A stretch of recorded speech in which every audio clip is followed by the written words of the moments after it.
Yeah, g'day guys. This is Shane with the Backyard Bushman here again. I wanted to do a video today. I wanted to be outside, but it's a bit gloomy, and we got the Navy using a lawnmower. I'm sure you can pick that up in the background. I apologize for that. But I wanted to go over something I've been working on the last week, and I always have my projects. You know, it's good to keep the mind focused and the mind busy. Get yourself a hobby or working on whatever you can. And me personally, I don't like to spend a lot of money on my projects, so I tend to see what I can find lying around and how I can best utilize that for, you know, whatever it is I'm interested in. And in this case, I went and, it's a little bit of cash in the outlay here, but I went and built a fire kit slash mess kit slash stove kit. And this has everything fire, heat, cooking related that I personally need in this kit. Started out pretty simple. It's still simple, I think. There's a lot in here. And not too much on the expense other than the Coghlan's mess kit that I picked up at Wally World there, and that was purely because it just fit it so conveniently. So I'll show you what's in here anyway. As you can see, it's just a little drawstring bag. I'd love to have a table to lay this out for you guys, but unfortunately I don't have a tripod for the camera, so I'm kind of just I'm winging it right now, and I hope to improve that in future videos. So I'll just be putting this on the floor. First thing in the kit here is a little electrical tape container. As you can see, that's packed full of cotton balls and pomade hair grease. I might switch to Vaseline because as much as this stuff burns, it burns a treat really, but it's just so messy on your hands. And petroleum products, there's a lot of controversy whether you want that on any open wounds. I thought it would be pretty nifty if your hands were dry to crack. You're not getting it off if you're out in the wilderness style. You got no soap and hot water, and even then it's a bit of a nightmare, so I might switch to Vaseline purely because it's simpler to work with, and this stuff's pretty goofy.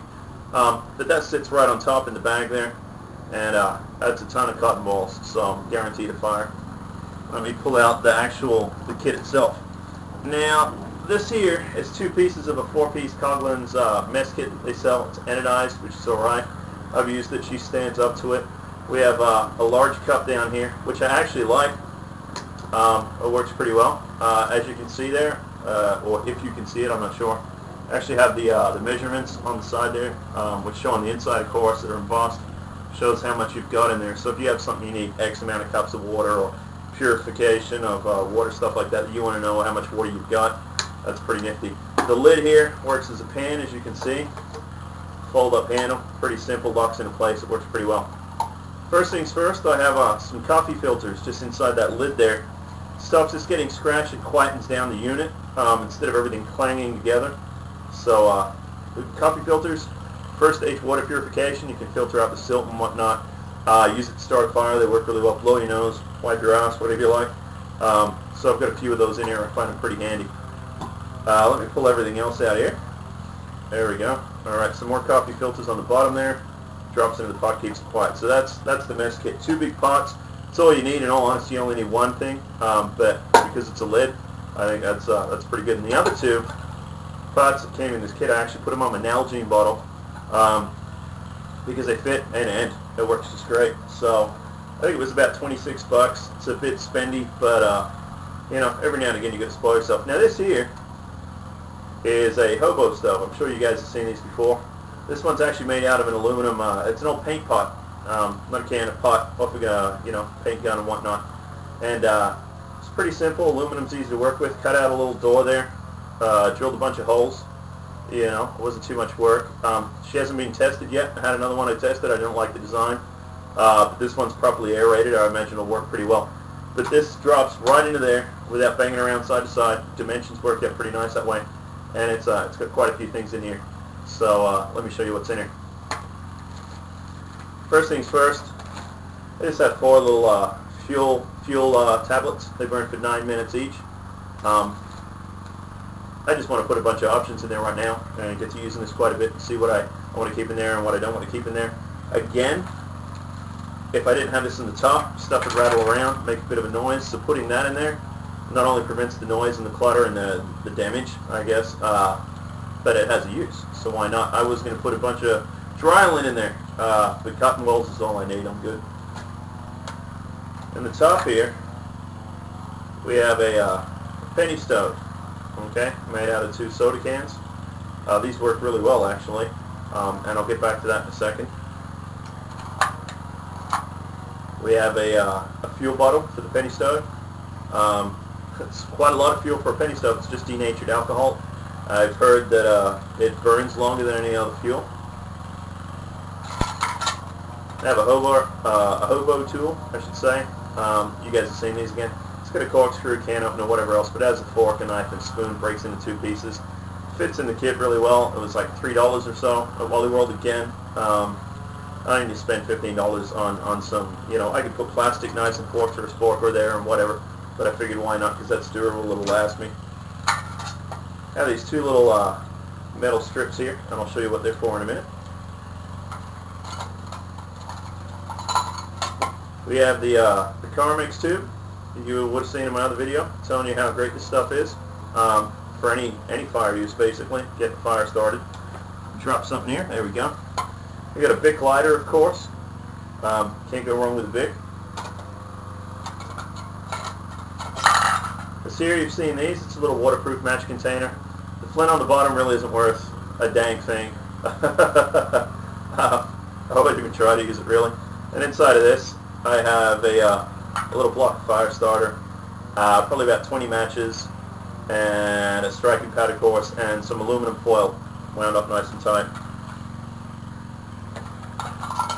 The last thing in here is a can that's a priming pan for the penny stove. You don't need a priming pan. I find that it works much more effectively and efficiently, plus it's incorporated in the design for the penny stove, and that drops right in the neck there. So there you go, there's the hobo stove, and I'll show you what those metal strips are for right now. So I've got 2 stove options here, along with all this other fire-making jazz, but between a penny stove, which you can use inside a shelter if you're smart about it, and a hobo stove, which is a good little, good little tool for starting a fire, you're pretty much covered. You can cook whatever you like. So you've got your priming pan. You drop your penny stove in there. She sits just about dead center. And you grab your 2 little bars here, and they interlace. Let me see. And they just, there you go. They pop right on the top there. It works really well as a windshield for the penny stove. And with those 2 bars there, you've got enough clearance that you're getting air in. And you could sit a decent size cooking implement on there, whatever you like, your cup, your pots, your saucepans. She's nice and stable. It'll hold it on there, and I find that it works really well, actually. The nice thing is about these 2 bars here, you pull those up to there, and you can see they've got a second pair of notches. I don't know if you can, it's not that big a deal. I'll show you know what I'm talking about. And let me see. There we go. Same deal for the hobo stove. So again, this hobo stove is really well aerated, but now you can sit that on top. Your flame's going to be able to escape. You've got plenty of exhaust. You've got plenty of intake. Everything that's necessary for a good hobo stove, and it works out just fine.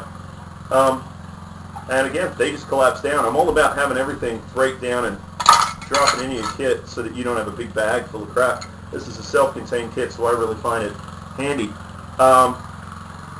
Another thing that'll fit, if you guys don't have a paint pot, of course, because not everybody does, you can just grab a can.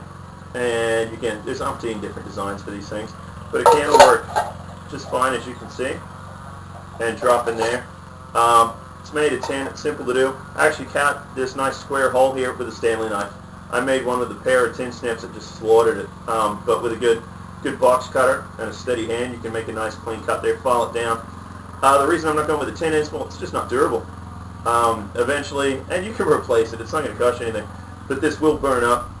More than that, though, common sense says try not to have anything in your kit that's going to cut your hand, purely because if you're stoking your fire and you cut your finger or something on that tin there, that's really easy with tin. You could be looking at an infection. In a survival situation, last thing you want is a staph infection. They're just the stupidest thing to have happen, in all honesty. Of course, you should have a first aid kit, but why present yourself with an unnecessary risk? Again, it might be trivial. I just find that the other one's a safer bet for me. Again, it's a little more durable. So that there, guys, is the kit. I'm going to try and get some shots of maybe the hobo stove working, because I got to try it out. The penny stove works great. You can't see much during the day. You want to film those at night, but you can find those on Google. So yeah, I'm going to get to having a fire with this thing and see if I can throw it on the video here. But again, this is Shane. You've been watching The Backyard Bushman, and I appreciate your support. So thanks for watching, guys, and stay tuned.